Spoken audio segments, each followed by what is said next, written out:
আরে আমি আল্লাহ না তোরে এত নিয়ামত দিয়া সুন্দর করে বানাইলাম।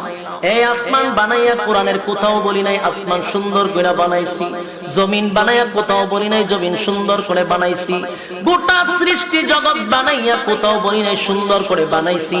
কিন্তু মানুষ রে, তুই 3.5 হাত তোরে বানাইয়া কোরআনে একটা নয় দুইটা নয় 4টা কসম করে বলছি তোরে সুন্দর করে বানাইছি।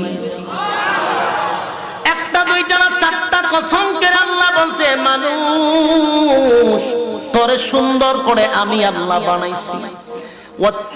তিন ফলের কসম, জাইতুন ফলের কসম, তুর সিনিনা সিনাই পর্বতের কসম, ওয়াহাজাল বালাদিল আমিন পবিত্র মক্কা নগরীর কসম। 4টা কসম করে আল্লাহ বলেন লাকাদ খালাকনাল ইনসানা ফি আহসানি তাকওয়াম।